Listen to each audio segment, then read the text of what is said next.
एक महत्वाची गोष्ट म्हणजे आपण बोलतो जैसे करनी वैसे भरणी, ते काल दिसलं. सत्तेत दोन्ही जे आहेत पक्ष किंवा सगळे जे पक्ष आहेत ते एकमेकांशी कसं वागत आहेत, काय नेमकं चाललेलं आहे हे आता महाराष्ट्राला कळायला लागलेलं. पण महत्वाची गोष्ट हीच आहे, तुम्हाला एवढंच सांगेन की जे मिंदे गटातले ते सगळे डरपोक आहेत. कुठेही काही कोणी पुढे आवाज उठवणार नाही. त्यांना फायली दाखवल्या जातील, त्या ज्या फायलींच्या कारणांमुळे त्यांना पळायला लागलं, गुवाहाटीला जायला लागलं, आणि मग सगळं काही शांत होईल. कुठेही काही होणार नाही, डरपोक लोक आहेत. निर्णय सुद्धा राखून ठेवण्यात आलेला आहे. याच्या आधी सुद्धा आपण बघितलं होतं की एका IAS अधिकाऱ्याचं निलंबन करण्यात आलं होतं, म्हणजे परत मागे घेण्यात आलं होतं. आज पुन्हा एकदा तशाच पद्धतीनं वरच्या सभागृहामध्ये निर्णय जो आहे हा राखून ठेवण्यात आला. कुठचंही सरकार हे एका पद्धतीने चाललं पाहिजे, कायदेशीर पद्धतीने चाललं पाहिजे. प्रोटोकॉल असतात, नियम असतात. पण कोणी काही निलंबन मागतोय, कोणी काही चाललेलं आहे, हे खरोखर आज जे निलंबन झालं ते योग्य होतं की अयोग्य होतं ह्याच्यावर उत्तर आता अपेक्षित आहे. उद्या रुलिंग अपेक्षित आहे मला.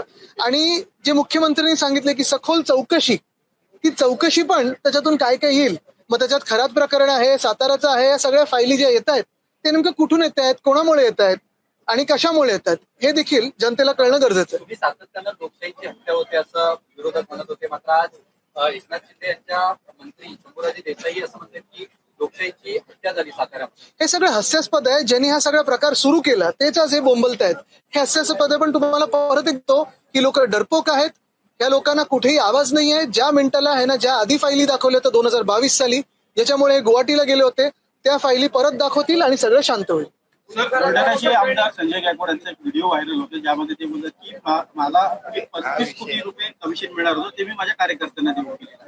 आता हे सगळे विषय मला वाटतं मुख्यमंत्री महोदयांच्या निदर्शनात आलेलेच आहेत.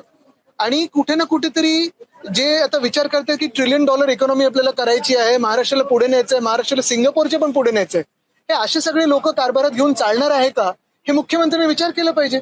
खराब प्रकरणामध्ये राज ठाकरेंनी म्हटलेलं आहे की अशा लोकांना ठेचलं पाहिजे. दोन्ही बाजूला म्हणजे बंधू बाबा तर आहेतच, पण बंधू भक्त जे आहेत आणि बंधू सरकारमधले जे बंधू मंत्री आहेत त्यांना देखील त्यांच्यावर कारवाई होणं गरजेची आहे, त्यांच्यावर कारवाई होणं अपेक्षित आहे. मग उपमुख्यमंत्री असतील किंवा कुठचेही मंत्री असतील, ज्यांचे ज्यांचे फोटो त्याच्यात आलेले आहेत, मग कोणी सांगतं ट्रायडंट हॉटेलमध्ये जे बंधू बाबा बोलवले होते एकनाथ शिंदेनी त्यावेळी, त्याच्यात हे असतील. कोणी सांगतं गुवाहाटीला जाण्याचंच कारण हे होतं. या सगळ्या जो प्रकार आहे, एवढा गलिच्छ प्रकार आहे, एवढा घाणेरडा प्रकार आहे, एकेकाळीचा आपण पुरोगामी महाराष्ट्र म्हणतो, आणि आता जे काही प्रकार दिसायला लागलेत, मग ह्या सातारा फाईल असू दे किंवा हे काय कॅप्स्टीन फाईल हल्ली याला बोलतायत, कॅप्टनच्या फाईल, तर मला वाटतं हे सगळे जे प्रकार आहेत, महाराष्ट्र याच्यात बदनाम होतोय, ह्या राजकीय पुढाऱ्यांनी हे लक्षात घ्यावं.